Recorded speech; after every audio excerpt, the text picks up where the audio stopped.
contre, c'est pas le seul livre. Tu as publié 2 ouvrages qui s'appellent Concordance, qui sont des rencontres entre des chorégraphes, des danseurs et des écrivains, si j'ai bien compris le contexte. Donc ça, c'est une partie de ton activité qui est déjà reconnue en librairie, donc on va pas en parler. On va parler des autres choses que tu fais en danse. Plusieurs monographies, dont une de Sidi Larbi Cherkaoui, et une que j'ai lue et que j'ai vraiment appréciée de Joseph Nadj.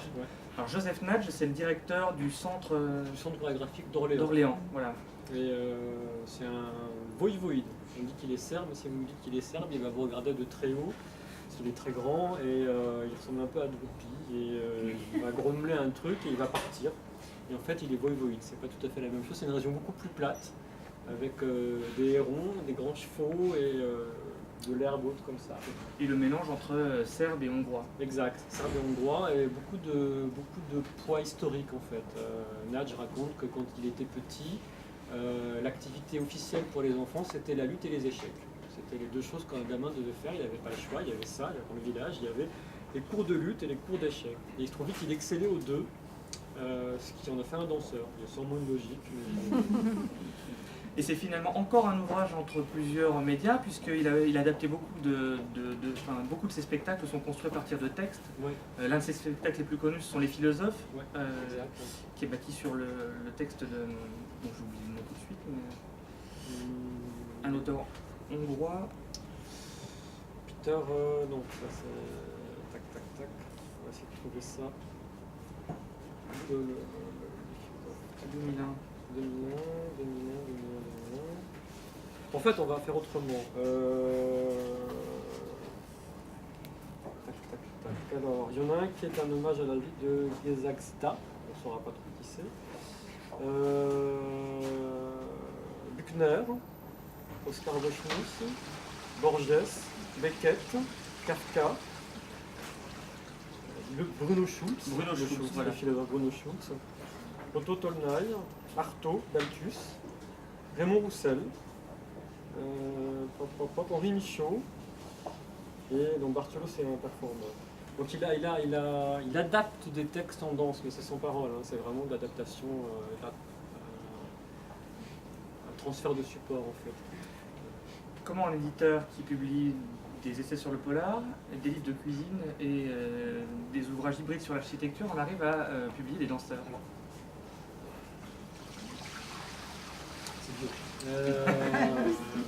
Bon, déjà entre l'architecture et la danse, il y a un rapport à l'espace et au corps qui est commun. Donc là, la filiation est assez facile. De manière plus générale, de toute façon, ce qui fait le catalogue des éditions L'Œil d'Or, c'est mes goûts personnels. Donc sur la durée, on finit par avoir l'impression qu'il y a de l'urba et de l'archi, du burlesque américain, des arts de la scène, mais je ne vous promets pas que dans 2 ans, il n'y aura pas aussi de l'anthropologie, des livres sur l'équitation et des biographies de chats, c'est pas tout à fait possible. Tu es en train de saper ma conclusion là. Pardon. Mais l'intérêt des arts du vivant et des arts de la scène. Alors en fait, les arts de la scène, on dit que c'est des arts du vivant, j'évite un peu cette terminologie parce qu'elle a tendance à sous-entendre que les arts plastiques seraient les arts des morts, par exemple. Donc c'est pas tout à fait sympathique. Les arts de la scène, et plus particulièrement la danse et la performance, c'est un des domaines où il y a un vrai travail de réflexion à la fois sur le corps humain, le rapport au temps, le corps humain comme échelle de mesure, le rapport au temps, ce qui rejoint aussi l'architecture, et toute une réflexion sur la narration sans les mots, ce qui, je trouve, est toujours un défi. Une narration sans les mots et une narration sans l'ego aussi. Puisque si vous allez voir du théâtre, vous avez d'abord un ego de comédien qui est présent. Alors que si vous allez voir de la danse, un comédien qui un comédien dans la salle. Alors que si vous allez voir de la danse, il y a bien un ego des danseurs, mais vous ne connaissez pas, sauf à moins de prendre un verre avec eux après, ça se voit pas. Et cette problématique de travailler sur le corps humain, sur la résistance du corps humain au temps et à l'espace, et à comment raconter une histoire de manière abstraite sans passer par le mot, m'a toujours fasciné. Donc du coup, ça m'a amené à publier des bouquins de danse, et ma coquetterie première, qui a été un peu abandonnée depuis, mais sur laquelle je me tiens quand même un peu, c'était de faire des livres de danse sans photo. En tout cas sans photo de danseur, surtout pas tomber dans le beau livre avec de très belles photos d'un danseur suspendu au-dessus du sol avec un éclairage quelconque, mais vraiment du texte. Et s'il y a de la photographie, qu'elle soit là en documentation et non pas de manière esthétique. C'est le cas dans Nadj, parce qu'il se trouve que Joseph Nadj est aussi photographe et a fait des dessins. Il y a un aspect, de toute façon, il travaille aussi sur l'image, parce que par exemple dans son spectacle Le Philosophe, c'est un montage en 3 parties, avec une partie avec des installations vidéo, un court-métrage en 2e partie et un spectacle sur scène en 3e partie. Et il y a un aspect esthétique, c'est vraiment magnifique, et ses photos sont très très belles. C'est un grand photographe. Le texte en est émaillé de ses dessins. Et un très bon dessinateur.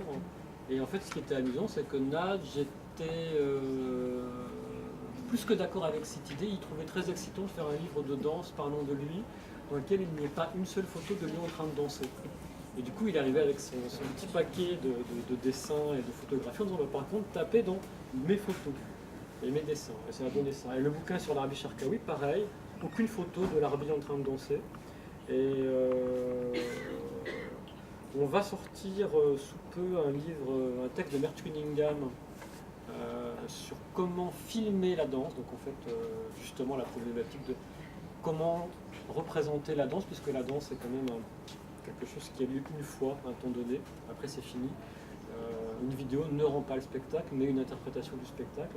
Et dans le texte de Cunningham, pareil, on a le propos de ne récupérer que des captures d'écran et non pas des photos de danse. Donc, tout un petit jeu là-dessus. Comment tu travailles la danse?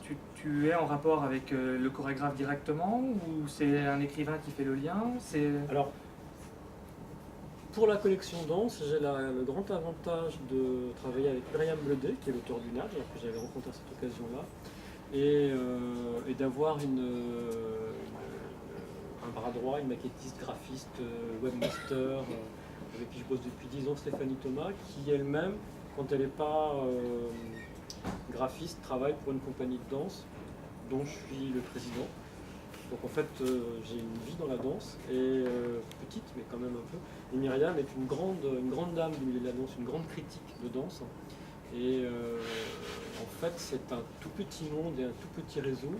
Donc on se retrouve finalement à prendre des cafés avec des chorégraphes et à sympathiser avec eux, à beaucoup aimer leur travail, et à un moment, avec une toute petite voix, de dire est-ce qu'on ne pourrait pas faire un livre sur vous? Et ça se fait comme ça. Le prochain sur Robin Orlin, par exemple. Myriam a travaillé avec Robin Orlin sur la création de son dernier spectacle. Et du coup, à un moment donné, Robin lui a dit « Ah, mais tes livres sont bien, moi j'aimerais bien ». Je dis « Mais moi aussi j'aimerais bien ». Myriam m'a dit « Ah, bah, j'aimerais bien ». Et c'est parti, la pauvre, elle doit faire un bouquin d'ici 4 mois. Et du coup, pardon, mais pour répondre à ça, c'est des allers-retours en fait, c'est-à-dire que on travaille avec le chorégraphe, donc l'auteur est en contact avec le chorégraphe, je suis aussi en contact avec le chorégraphe, et il y a des allers-retours sur le texte qui est lu au fur et à mesure qu'il est écrit par le chorégraphe qui commente et intervient. Dans certains cas, ça se passe très facilement, comme pour Nadj ou comme pour l'Arbi, qui sont des gens qui sont un peu en retrait par rapport à ce type de boulot et qui sont contents. Dans d'autres cas, par exemple pour Diverès, ça a été plus compliqué puisque il y avait beaucoup d'extraits de textes de Catherine Diverès qui du coup s'est sentie co-auteur, ce qui n'était pas faux. Et là, les allers-retours entre deux auteurs dont l'un qui est le sujet de l'autre, c'est un exercice assez